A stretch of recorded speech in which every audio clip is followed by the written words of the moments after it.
We're joined by State Representative Juandalynn Givan, who's been a critic of the city's crime-fighting efforts and what's going on with the city, all the violence. Thank you for joining us. Thank you for having me. First of all, your reaction just to what we're seeing the past couple of weeks in the city, so many killings. Birmingham is a city under siege. It's very disheartening. It is very traumatic to see every day that you wake up one dead or two dead, a shooting here, a shooting there, another mother that is yelling out, "That's my child." The pain that each family, regardless of what side you're on, feels because you know you've lost a loved one, but then also that person who it may just simply be the killer. That family has lost someone possibly to life, imprisonment, or possible death here by lethal injection. So it's very disheartening. Now, you called on Chief Scott Thurman to resign. He did. What now? Listen, and I want to set the record straight regarding that. I sent in a letter. I sent a letter that was addressed to the city leadership, and I outlined several things within that letter. I had no problem, as I said, with the former chief, but it doesn't matter to me who you are. When you're in a leadership role, you have a responsibility. I didn't blame the crime in Birmingham on Chief Thurman. I've never said that. What I said regarding Thurman is this: when you're in that position and you no longer have control, if you can no longer birth a situation or bring about change under the circumstances, then you must give consideration to either move on or be the change that is needed. And if that can't happen, you only are left at that point with the other point that I made. And so the bottom line for me with Thurman, and again, to the critics and supporters of him, listen, these jobs that we have in these positions are tough jobs. But at the end of the day, we have a role and a responsibility. And for me, with regards to Thurman, I simply outlined those issues that I had concern with, that I've talked with citizens about. And this isn't personal. These jobs and these positions are not personal positions. We're here to protect and serve the citizens that have mandated that we do so. So if he's not in control, who is? We have heard criticism. The mayor has had too much hand in running the police department, Mayor Randall Woodfin. My position, and also as I intimated, I put in a letter. You cannot run the city of Birmingham Police Department out of City Hall. We have a bifurcated system of government for a reason. There's an executive and a legislative, and then of course a judicial branch. And our system of government, if we work it, it works. But you cannot run the police department, you can't manage the police department out of City Hall. That's just not the structure for which we have under the framing of our Constitution, the way the system of government works. And unfortunately, that's what we're seeing, and we're never going to get to a real solution when that is happening. A chief has to be able to come in, pick his own top brass. When I say top brass, what do I mean? He should be able to pick his own deputy chiefs and assistant chiefs or what have you that will walk this journey with him, and then he outlines and rolls out a plan of action for implementation. For 2 years, I didn't criticize Thurman, and I always defended the fact I've not been able to see what he could really do because I've not been able to really see him in a position to lead. Case in point, the question that had been asked of him for 2 years in many different settings was the numbers.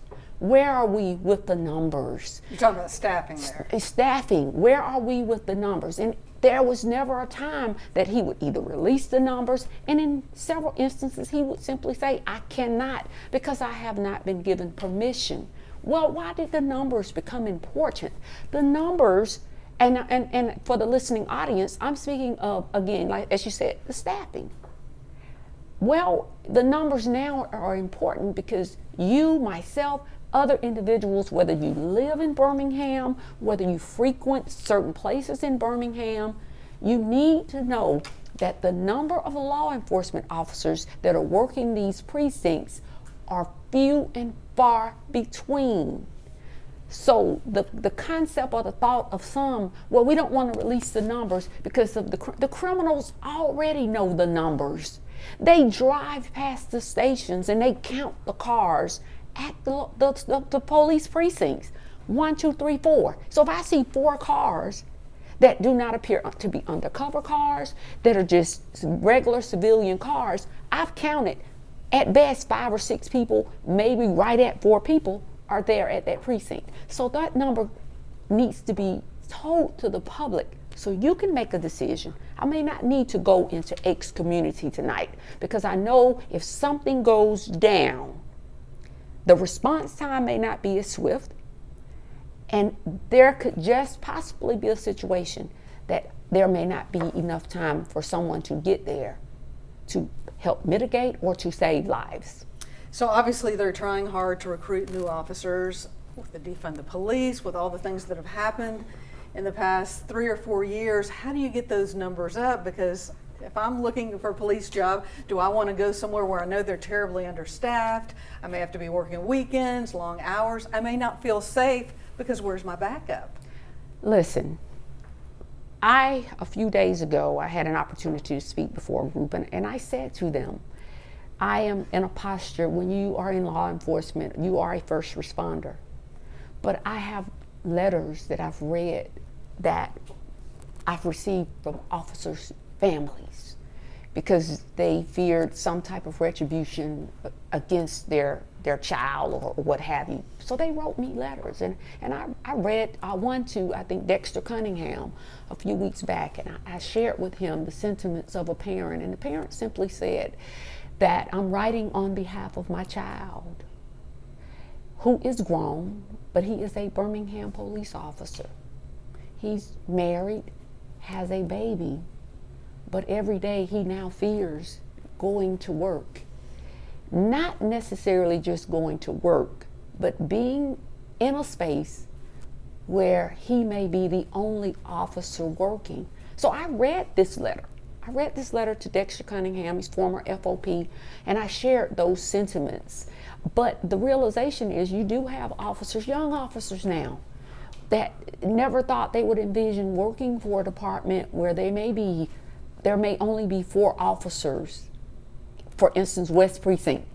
West Precinct is critical because that is the largest populace within the city of Birmingham. 210, roughly, give or take, thousand people. 90-something thousand of those people live in the western area of Birmingham. So I can no longer say, oh my God, you are supposed to, yes, you are to protect and serve, but I understand that officer that wants to live to see another day to get back home to their young baby or their wife. Now you're positioned as a critic of the city, of the police department, but really, do you think anyone would be talking about this had you not made those comments initially? Absolutely not. Listen, the mass shooting, and I'm glad you mentioned that. The mass shooting, the South Side.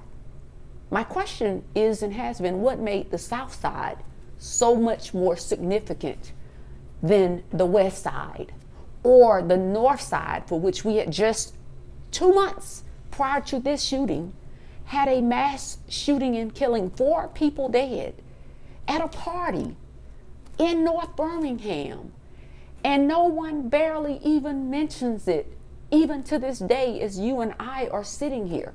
Listen, I ran for office. I didn't run for office for a popularity contest. I didn't run for office to be in fear of anyone else in another elected position. And I don't care who they are.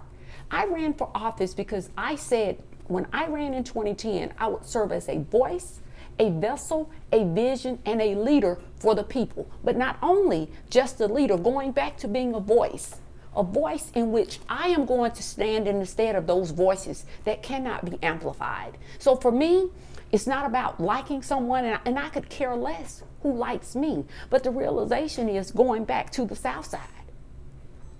The people who were killed in the South Side area matter, but the people who were killed in the West Side and the East Side and the North Side, they matter. Just because the South Side is what you call an entertainment district, Deaf knows no districts. Deaf knows no entertainment area. Deaf knows does not know any of those things that made the South Side so much more significant. We should be here to protect those if they live west, south, east, or north. And that set a precedent that it went viral, it went world news, but what about the 4 that was killed in North Birmingham? Now, you mentioned running for office. Are you going to run for mayor? Listen, I have not given real consideration, but I will answer this question for you, and I'm glad that you asked me on air. I was attacked by the leadership after receiving a phone call one day to ask me whether I was running for mayor. I had not said I was running, had not talked about running for mayor. Cynthia, you've known me for quite a long time. You would probably be one of the first people I feel comfortable in saying that here, that I would sit down and say, hey, listen, Cynthia, I'm running for mayor. Well, I then did an interview on another station, no differently than the interview I had done. That same interview almost referenced the same commentary several times since May. And then, of course, there's a meme of me. Well, I like big pictures. I have very thick skin. I'm not easily intimidated. And certainly not because I either gave a response, but it wasn't about the response. It had nothing to do with my response. It had something to do with someone thinking that I was running for mayor. If I choose to run for mayor, I will.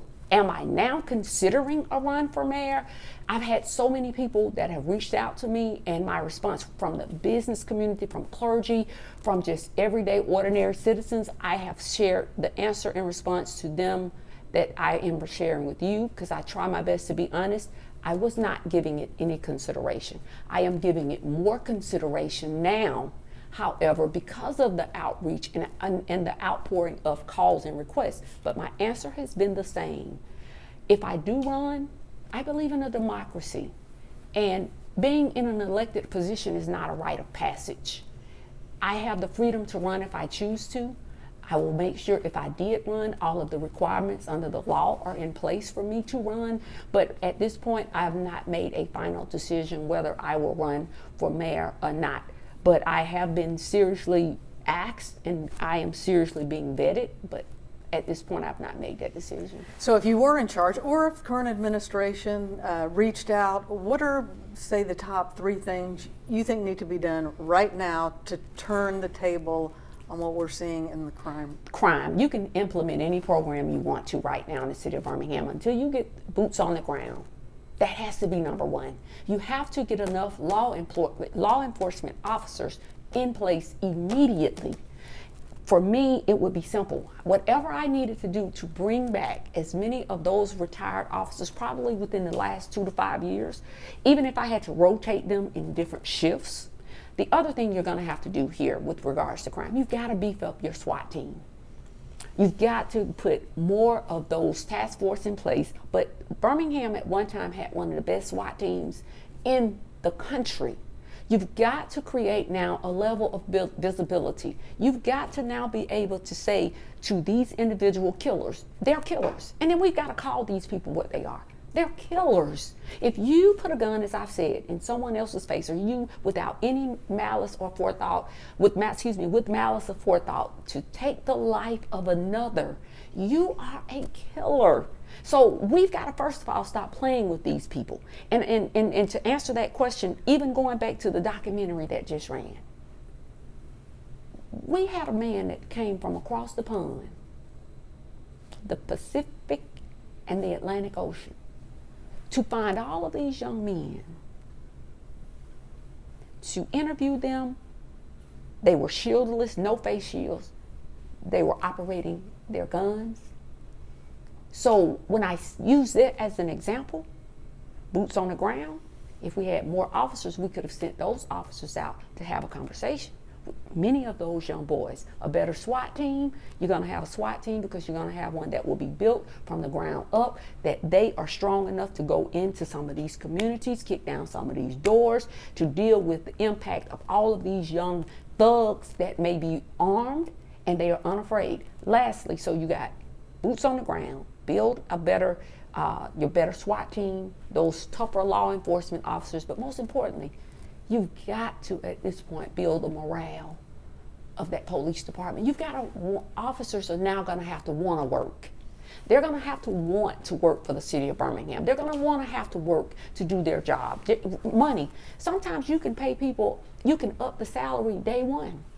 But if the morale is so low and there's not a buy-in to what you're selling, it's not going to matter anyway. So you have to have all of those things. And then community policing. You've got to build community policing and bring back every one of those programs, from the DARE program, PING, all of these programs that matter. And lastly, you've got to put things in these communities that will draw the attention of these young people. Look at the community centers in Birmingham. They're not up to date. There's no real technology or an increase thereof. So if I'm out here and I'm just hanging around, I have nothing to do. You don't have any pool halls. You don't have the game rooms like you used to. So then we've got to look at, how do we invest now in our community centers, putting that technology. So if I have a young boy that may just be a music enthusiast, he's into the music. And so if he a music enthusiast, I got a place now for him to go where he might can learn how to use the keyboard, or learn how to do audio and visual. All of those things matter, because that's the interest of a lot of these young kids that are killing. And lastly, you've got to build a relationship. Again, the gentleman who came from across the pond, if he was able to sit down with all of those young boys, could you only imagine if we had more law enforcement that would be willing, or that would be tasked with going into these communities to have a conversation with these young men who basically have said they are killers? That in itself would change a whole lot of what's going on. And lastly, I say this: our young have to now see people who are really serious about crime, not somebody that they can emulate because they're wearing a shirt that says "I like trap music." Mm-hmm. Not because they can emulate someone who has on sneakers. They've got to now be able to look at you as a real leader who's going to be tough, who's not there to be their equal. As a leader, I'm not there to be a young person's equal. I'm there to lead and guide. Was it a mistake for Birmingham not to immediately reach out to the crime suppression unit in Montgomery? Absolutely. They've had great success in the city of Montgomery. Absolutely. Which, the figure we keep hearing is 45% of the crime in the entire state, 2 counties, Montgomery County, Jefferson County. Absolutely. Absolutely. Listen, crime suppression and community policing go hand in hand. You have law enforcement, you have the community, but also what the crime suppression ultimately also does, it creates a buy-in. When you finally can get someone on the streets to buy in, whether they like it or not, they ultimately make a decision to buy in. What happens, you develop trust. If I am a criminal and I trust you, guess what? If you're trying to find that person who committed that crime in North Birmingham, guess what? We have a relationship. So that means the county, that means working along with the city of Birmingham, any outlying areas. Well, right now, although we have a county share, those relationships are splintered. There's a pending lawsuit against the county sheriff. If you don't think that splinters a relationship, yes, it does. And right now, the city of Birmingham needs the county just as bad as the county needs the city of Birmingham, but we have to be able to work together. Again, politics for me is like this. It's simple. I don't make permanent enemies in politics. I'm going to state my piece. When it's over, it's over. But at the end of the day, you're going to always come back around to where you're going to need somebody in that political position, regardless of whatever's been said and done. So at the end of the day, build a strong relationship with our county and other municipalities. So when we need them, create this task force, allow for all of these things to be in place. Community and supportive services has to be a part of the package. And for people that don't know, the suppression unit, a lot of it is intelligence, trying to stop the crimes before they happen, and a lot of it is the drug trafficking and but getting also the guns. The connectivity to the community. They have all of the surveillance, but also they've built within the crime suppression team, they have built pockets in which there has now become a relationship with that person that may know, well, where is Michael, who is in this neighborhood? Where are these guns coming from? So in other words, they are now beginning to treat it. As I've always said, you're not going to get these guns off, these apparatuses off the streets until we deal with or treat it like we treated the crack cocaine era. The crack cocaine era began a point of dissipation. When one thing happened, they got to the distributor.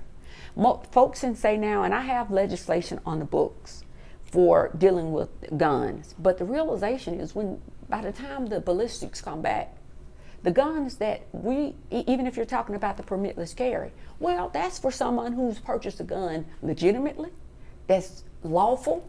The guns that we're seeing being confiscated are guns that are bought in the black market. They're bought under the cover of darkness. So how do you combat that? You cannot combat that until you find out who that seller or distributor to these young boys and girls are in order to stop it. So we can pass every piece of legislation, and I'm moving forward with my bump stop. Tell us more about that. Listen, we're going to create a legislation that would make it a felony, of course, for anyone who's selling or distributing, purchasing bump stocks, which for those that are listening, that's an apparatus that you put on a gun that makes it or gives it the effect of creating a high-speed, high-powered rifle. So for those that are listening, maybe like the force of an AKA. I know a lot of people are familiar with that terminology, but that's why those apparatuses become so important. That's why you have these folks now that call themselves the switch boys, because these are the type of guns that they're actually carrying. So when they fire, they're firing at such a high rate of speed. So those are the things that we've got to be able to get a handle on. But simply, even with that, Cynthia, this also boils down to parenting. That was my next question. We've left the parents out here, so let's go back to inside the home and how this is all starting. Listen, every time I have a mother call me and they say that their child has gotten in trouble or their child is just, and I'm saying, well, there had to be some signs. Well, he he comes in with his book bag, or he comes in and no. Listen to what you just said. Are you checking your children's bags? Are you checking in their rooms? Are they bringing items of clothing in that you did not purchase for them? A lot of fights and a lot of these killings that you see evolve over relationships, breakups, items of clothing, turf wars because of these items of clothing, and all of these things rolled up into one. And then, of course, social media. So the question becomes, when your child comes in and you didn't buy that book bag, or when you see these young boys and girls, or some of them just walking down the street when they should be in school, who's stopping to say, maybe I need to pick up the phone to call the district attorney's office? They have a program. I keep seeing this young man walking up and down the street, he should be in school. I can guarantee you 9 times out of 10, something in that bag is very troublesome. But the realization is parents have a role to play. Can we save every child's life? I'm sure, no, we can't. But if I save one, but the parent also has a role and responsibility. They're going to have to get out from behind these comfort zones. Listen, this is not a time that we can sit idly by to be comfortable. All the last few weeks, I've thought about the words of Larry Langford. If you always do what you always done, you're going to always get what you always got. Listen, these crimes are not just happening overnight. Somebody knew that these crimes were going to happen before they even happened. So the question is, why is nobody doing anything about it? Listen, this thing, snitches get stitches. But somebody's going to lose their life if you don't tell it. To some kids, it's comical. But then also you have kids, unfortunately, Cynthia, who believe that it won't be me. But guess what? A bullet bullets have no respect of person. So now you are putting in play an innocent person versus the target. So who wins? And then the churches have a responsibility. The churches, listen, dope houses next to the church houses. Listen, many churches now, and especially in my community, that were community churches, they're almost dormant because people go, they live outside of where they worship now. And that's a beautiful thing. God has blessed a lot of us with a great bounty. But the realization is when you just come in and you just go to church, you're leaving a neighborhood behind.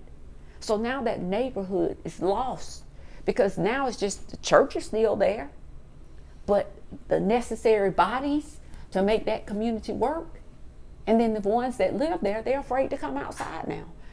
Every day I get a call, or every 4, 5, 6 times a week, Ms. Givan, I'm afraid to just go get bread.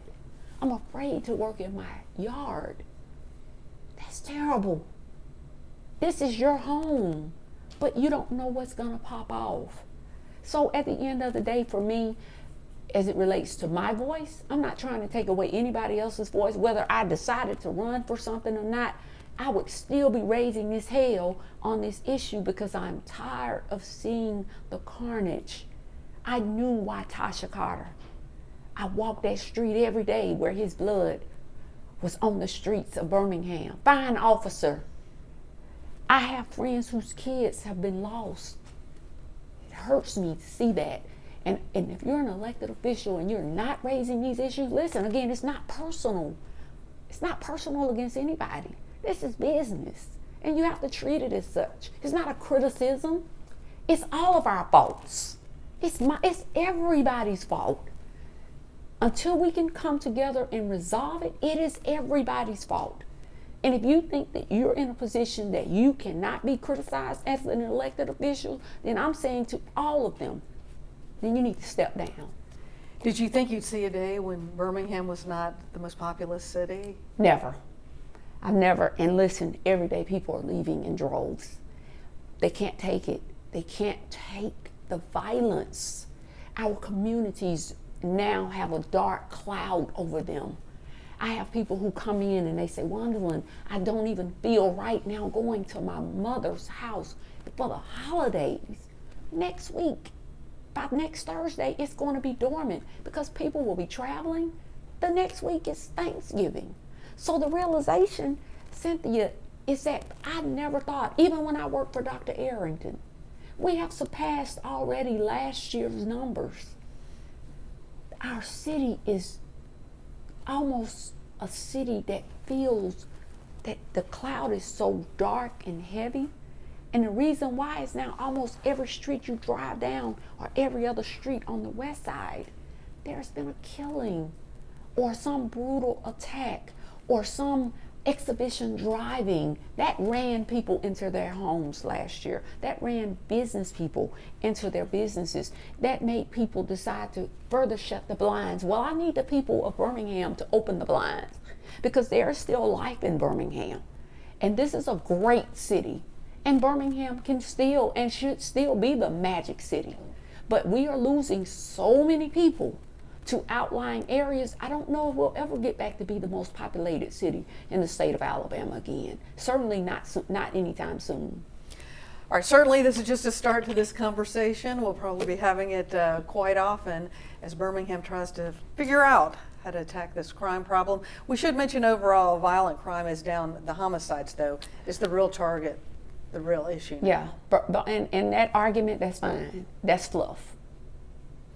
Crime is down, but killing is up. Crime is down, but killing, which is one of the most heinous crimes on the books, is up. So that means that murder has taken all of the other crimes and wrapped itself around all of those crimes. It's a ruse, because when you say that to the people that crime is down, but stray bullets are not.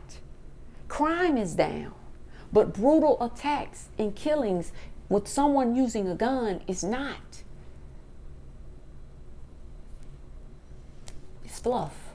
And the fact that there's so many unsolved. So many, murders. listen. The other crimes are getting kind of pushed to the wayside. What I am anticipating in a few days is when the news will roll out the collage, as they so eloquently do every year. And that collage is the listing of faces that have been killed in the city of Birmingham. Not only killed, many of them, the murders are unsolved. So we now have a problem of not only killings, but we can't even catch the criminals. So what happens to that family who now Christmas is fastly approaching? My baby is gone. That's my child. Regardless of what, that's still my child that no one has been able to tell me, to give me resolution. I think about Jordan Melton, a young firefighter. 28 days on the job, a job of hope and promise. Not only Jordan Melton, he was the great-grandson of A.G. Gaston, one of the first black millionaires here in the state of Alabama, very well respected. I can only imagine the thoughts if A.G. Gaston were alive. My grandson, killed and gunned down at the start of his shift at a fire station that is thought to be the most safest place on earth. And now we're rolling now out of this year into another year. And we can tie it to this person or that person, but there's not been a finality given to his mother, Rochelle, that gives her some degree of solace that that is actually the person that killed my child. So what do? 2024 is fastly closing out. We don't know where that number is going to end, but I'll give you the words of my grandmother. What we just saw this week, I'm bracing for impact, because every year bears a number. So we're just getting started with the closeout of this year. So no one knows what that number will be. So for me, I grieve with these families. I grieve with these mothers. I grieve with the officers who have to deal with the carnage day in and day out, and they feel that all is hopeless. I commend the officers of Birmingham. I commend law enforcement. I thank them. When I see an officer, I thank them for what they do. I thank them for their service. Good or bad, thank you. Thank you for what you do to keep us safe. Adam, thank you for joining us. We appreciate it.